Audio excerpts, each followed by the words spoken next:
رب اشرح لي صدري ويسر لي أمري واحلل عقدة من لساني يفقهوا قولي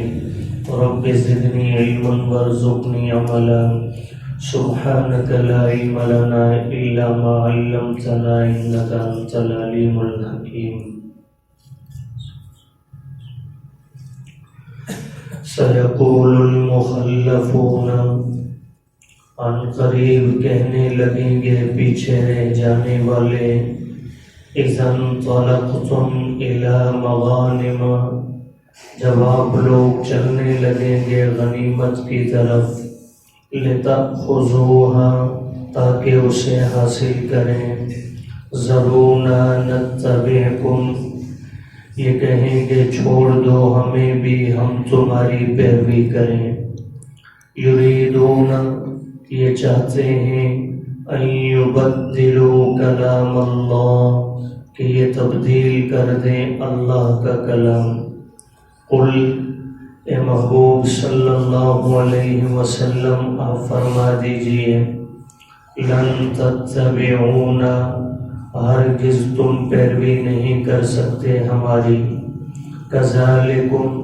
اسی طرح ہے قال اللہ من قبل اللہ تعالیٰ نے فرمایا اس سے پہلے فَسَيَقُولُونَ پس ان قریب وہ کہیں گے بل تحسدوننا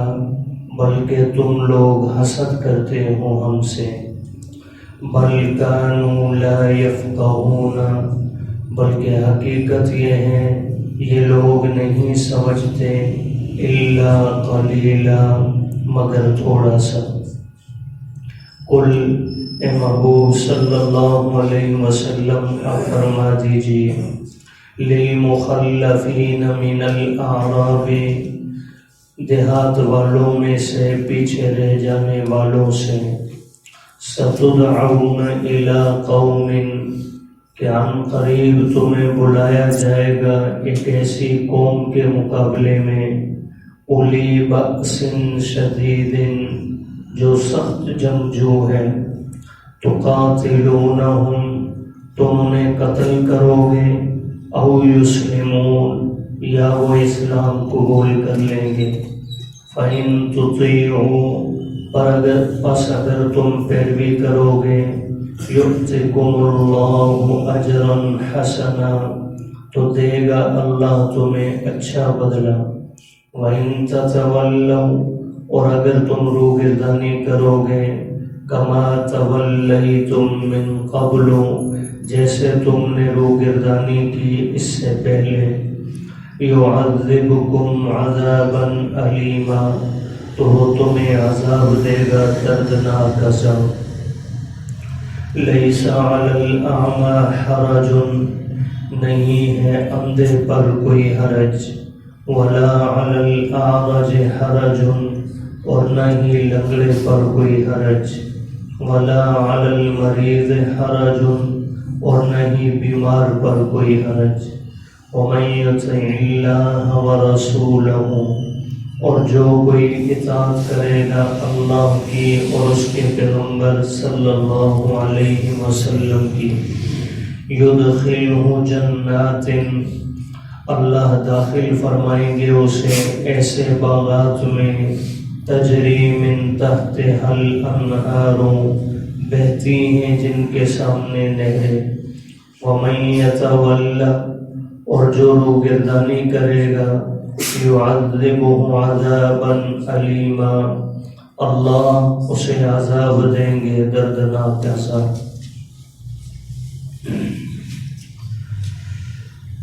سورۃ الفتح کے اندر اللہ پاک نے صلح حدیبیہ کا ذکر فرمایا ہے جس کا تذکرہ آپ اس سے پہلے دروس میں سماعت کر چکے ہیں اور آنے والی آیات میں بھی اس موقع پر بیعت رضوان جو ہوئی تھی اللہ اس کا انشاءاللہ ذکر فرمائیں گے جو آپ کے سامنے آ رہا ہے. صلح حدیبیہ کے موقع پر مدینہ پاک میں عام اعلان کروایا گیا کہ دائیں بائیں کے سب لوگ تیاری کر لیں نبی کریم صلی اللہ علیہ وسلم کے ہمراہ عمرہ اور حج کی سعادت حاصل کرنے کی. باقی تو تقریباً جو اہل مدینہ اہل اسلام تھے انہوں نے تو تیاری کی اور تقریباً 1500 کے لگ بھگ قافلہ تیار ہوا جو آپ علیہ السلام کے ساتھ گئے، لیکن منافقین جو دائیں بائیں کے دیہاتوں میں رہنے والے تھے انہوں نے یہ سوچ کر کہ مکہ والے جو ان کی جانوں کے دشمن ہیں وہ کبھی بھی انہیں سلامتی کے ساتھ حج اور عمرہ نہیں کرنے دیں گے، لہذا نوبت جنگ کی آئے گی اور جنگ کی صورت کے اندر وہ کبھی بھی انہیں زندہ واپس آنے نہیں دیں گے، یہ سب لوگ معاذ اللہ مار دیے جائیں گے۔ تو اس امید پر کہ ہم بھی کہیں مارے نہ جائیں منافقین عمرہ کی ادائیگی کے لیے بھی آپ علیہ السلام کے ساتھ نہیں گئے، لیکن کچھ عرصہ بعد جب انہیں خبر ملی کہ مسلمانوں کی تو کافروں سے صلح ہو گئی حدیبیہ کی صورت میں اور مسلمان بالکل امن کے ساتھ خیر و عافیت کے ساتھ واپس لوٹ رہے ہیں، تو اب انہیں فکر لاحق ہوئی کہ اب کیا کیا جائے، حضور علیہ السلام کے سامنے اب کیا بہانہ بنائیں۔ تو انہوں نے اپنی طرف سے بہانے بنانے کی کوشش کی، جس کا اللہ نے حضور علیہ السلام کو پیشگی آگاہ فرماتے ہوئے ارشاد فرما دیا کہ یہ لوگ یہ باتیں کریں گے، لیکن یہ ان کے منہ کی باتیں ہیں، ان کے دلوں کے اندر یہ حقیقت موجود نہیں۔ تو بہرحال جب آپ علیہ السلام واپس پہنچے تو انہوں نے ایسا ہی کیا، آپ علیہ السلام کے سامنے آ کر بہانے بنانے کی کوشش کی، لیکن اللہ پاک نے آپ علیہ السلام کو منع فرما دیا، میرے حبیب ان کے لیے دعائیں استغفار نہیں کرنا، کہ یہ لوگ جو زبان سے کہہ رہے ہیں ان کے دلوں میں ایسا کچھ نہیں ہے۔ بہرحال اس موقع پر تو انہیں معافی نہیں ملی۔ صلح حدیبیہ کے ضمن میں مفسرین نے لکھا ہے کہ اگرچہ یہ صلح خود بھی فتح مبین ہے جیسے اکثر مفسرین کی رائے ہے، اور اللہ نے اسی صلح کے ضمن میں واپسی پر اللہ نے دوران سفر ہی حضور علیہ السلام پر آیات اتار کر آپ کو یہ خوشخبری بھی سنا دی تھی کہ بہت جلد بڑا مال غنیمت آپ کے ہاتھ میں آنے والا ہے۔ اب یہ غزوہ خیبر کی طرف اشارہ تھا کہ خیبر کی سرزمین فتح ہو جائے گی، وہاں سے یہودی نکال دیے جائیں گے اور وہاں کی بہت بڑی غنیمت آپ کے ہاتھ میں آنے والی ہے، اور پھر انشاءاللہ تھوڑا ہی عرصہ گزرے گا، اس کے بعد مکہ بھی انشاءاللہ فتح ہو جائے گا۔ تو اب جناب جب آپ علیہ السلام واپس لوٹے، ذی قعدہ میں یہ سفر ہوا تھا اور ذی قعدہ ہی کے اندر واپسی ہو گئی۔ ذی الحج اور محرم 2 مہینے مزید گزرے، محرم اور سفر بلکہ 3 مہینے۔ ربیع الاول کے اندر چونکہ یہ 3 مہینے ذی قعدہ، ذی الحجہ، محرم، سفر، ان مہینوں کے اندر اہل عرب قتال نہیں کیا کرتے تھے، ذی الحجہ، محرم اور سفر کے اندر۔ چوتھا مہینہ وہ رجب کا ساتھ شمار کرتے تھے۔ تو قتال جیسے ہی اہل عرب کے دستور کے مطابق کھلا، یعنی ربیع الاول کے مہینہ میں، تو آپ علیہ السلام نے اعلان فرما دیا کہ خیبر کے یہودیوں کے خلاف ہم جہاد کریں گے۔ قافلہ تیار ہو گیا، اور چونکہ پہلے سے صحابہ کے آپس میں باتیں پھیل چکی تھی کہ خیبر میں جنگ کی نوبت نہیں آئے گی، یہودی پہلے سے ہی ہتھیار ڈال دیں گے اور صلح کی صورت بن جائے گی، چونکہ اللہ پاک نے پیشگی آگاہ فرما دیا تھا کہ صلح حدیبیہ میں بظاہر آپ لوگ جو ہے ایسی شرائط مان کر واپس آئے ہیں جو آپ کے خلاف ہیں، لیکن اللہ کے حکم کو مانا ہے تو اللہ بغیر جنگ کے تمہیں مال غنیمت اور فتح عطا فرمائے گے۔ یہ اشارہ پہلے سے دے دیا تھا۔ اب صحابہ کے آپس میں یہ باتیں ہو رہی تھی اور منافقین بھی ظاہر بات میں بیچ میں آتے جاتے تھے، انہوں نے بھی سن لی۔ اب 3 مہینے گزرنے کے بعد ربیع الاول میں جیسے ہی آپ علیہ السلام نے اعلان فرمایا تو یہ منافقین حضور کے پاس آ گئے، ہم بھی جائیں گے خیبر۔ جو صلح حدیبیہ میں عمرہ کرنے کو جانے کو تیار نہیں ہے کہ شاید مار دیے جائیں۔ آج جب انہیں پتہ چل گیا کہ جناب خیبر میں جنگ نہیں ہونے والی، اس لیے کہ حضور جو فرما رہے ہیں تو یہ سچ، اس لیے جنگ جب نہیں ہونی، قتل و قتال ہونا نہیں، مرنے مارنے کا کوئی سوال ہی نہیں ہے، صرف مال آنے والا ہے، تو اس مال سے ہم کیوں پیچھے رہیں، ہم بھی جائیں گے۔ حضور کے پاس یہ آ گئے تو اللہ پاک نے اس موقع پر بھی آپ علیہ السلام کو پہلے سے آگاہ فرما دیا، میرے حبیب یہ آئیں گے، جب آپ خیبر کا اعلان فرمائیں گے یہ آئیں گے اور چاہیں گے کہ مال غنیمت کے اندر انہیں بھی شامل کر لیا جائے، لیکن آپ نے انہیں شامل نہیں کرنا، مجھ رب کا فیصلہ ہے، یہ اسی طرح محروم رہیں گے۔ اب پہلی آیت کریمہ میں اللہ نے اسی ممانعت کا، منافقین کے ارادے کا ذکر فرمایا، اور اللہ نے آپ علیہ السلام کو منع فرما دیا کہ آپ نے شامل نہیں کرنا۔ دیکھیے قرآن مجید کی اس آیت میں سَيَقُولُ الْمُخَلَّفُونَ، فرمایا اے حبیب صلی اللہ علیہ وسلم عن قریب کہیں گے پیچھے رہ جانے والے، یعنی یہی منافق۔ کب کہیں گے؟ اِذَا انطَلَقْتُمْ إِلَى مَغَانِمَ، جب آپ لوگ چلنے لگیں گے غنیمت کی طرف۔ اب یہاں مغانم کا لفظ اللہ نے لا کر بتلا دیا کہ یہاں جنگ کی ضرورت پیش آئے گی ہی نہیں، سیدھا غنیمت ملنے والی ہے۔ لِتَأْخُذُوهَا، تاکہ اس غنیمت کو آپ لوگ حاصل کریں۔ تو یہ آ کر کیا کہیں گے؟ یہ منافقین کا جملہ ہے۔ ذَرُونَا، اے پیغمبر ہمیں بھی چھوڑ دیجئے، اجازت دے دیجئے، نتبعکم، ہم بھی آپ کے ساتھ چلیں، آپ کے پیچھے آئیں، ہم بھی آپ کے ساتھ چلنا چاہتے ہیں۔ اللہ فرما رہے ہیں یریدون، میرے حبیب یہ چاہتے ہیں کہ ان یبدلوا کلام اللہ، اللہ جو ان کے حق میں فیصلہ کر چکے ہیں کہ آئندہ یہ مسلمانوں کے ساتھ شامل نہیں ہوں گے مال غنیمت میں، تو یہ چاہتے ہیں کہ اللہ کا کلام یہ بدل دیں، یعنی اللہ کے اس فیصلے کو بدل کے بظاہر آپ کے سامنے سر جھکا کر شامل ہونا چاہتے ہیں۔ میں رب فیصلہ کر چکا ہوں کہ یہ خیبر کی غنیمت میں شامل نہیں ہوں گے، یہ صرف صلح حدیبیہ والوں کو ملے گی۔ قل، فرمایا آپ فرما دیجئے لن تتبعونا، تم ہرگز ہماری تابعداری نہیں کر سکتے، یعنی ہمارے ساتھ خیبر میں نہیں جا سکتے ہو۔ کذالکم، بس یہی حکم ہے، قال اللہ من قبل، اللہ نے پہلے ہی دے دیا ہے، اللہ نے فرما دیا ہے پہلے، اب مزید کسی نئے حکم کی ضرورت ہی نہیں۔ فسیقولون، اب آگے اللہ پاک فرما رہے کہ ان کے اندر تو چونکہ بیماری موجود ہے نفاق کی، تو یہ بجائے اس کے کہ آپ منع فرما دیں تو یہ رک جائیں آپ کا حکم سمجھ کر۔ اب اللہ کے مومن کی نشانی کیا ہے؟ ما آتاکم الرسول فخذوہ وما نہاکم عنہ فانتہوا، پیغمبر جس بات کا کہیں وہ کرنا، جس سے منع کر دے اس سے رک جانا، یہ مومن کی نشانی ہے۔ اور منافق کی کیا ہے؟ جہاں کہیں کرنا ہے وہاں رک جانا، جہاں کہیں نہیں کرنا وہاں کرنے لگ جانا، الٹ۔ تو فرمایا میرے حبیب جب آپ انہیں منع کریں گے، اگر یہ مخلص ہوتے تو یہ خاموشی سے بیٹھ جاتے، اجازت نہیں ملی، روتے روتے اللہ سے معافی مانگتے، لیکن یہ کیا کریں گے؟ فرمایا فَسَيَقُولُونَ، معاذ اللہ یہ کہیں گے ہم قریب کہ بل تحسدوننا، بلکہ اے پیغمبر اور اے صحابہ کرام تم ہم سے حسد کر رہے ہو، تم ہم سے حسد کر رہے ہو کہ غنیمت کا مال ہم نہ لے لیں کہیں، اس لیے ہمیں پیچھے روکنا چاہتے ہو، اس لیے جنگ میں ساتھ نہیں لے جانا چاہتے۔ لیکن اللہ فرما رہے حقیقت یہ نہیں، بل کانوا لا یفقہون، بلکہ یہی لوگ نہیں سمجھتے، الا قلیلا، مگر تھوڑا بہت۔ کیا نہیں سمجھتے؟ کہ موت اور زندگی کس کے قبضہ میں ہے؟ یہ حدیبیہ کے موقع پر اس لیے رک گئے کہ کہیں مارے نہ جائیں، اور آج اس لیے جا رہے ہیں کہ جنگ ہونی نہیں، موت آئے گی نہیں، صرف غنیمت ملنا ہے۔ فرمایا نہیں کیا پتا وہاں سے بچا کر رب لے آیا ہے، اور ہو سکتا ہے یہاں یہ جائیں اور میرا ان پر موت طاری کر دو، تو یہ سمجھتے ہیں۔ اس لیے زندگی موت رب کے ہاتھ میں ہے، اسباب یہ صرف جو ہے یہ بھی من جانب اللہ مشیت کا حصہ ہے، سبب بن جاتے ہیں، ورنہ حکم الہی کے بغیر نہ موت آتی ہے اور نہ ہی زندگی کبھی ختم ہوتی ہے۔ اب اگلی آیت کریمہ میں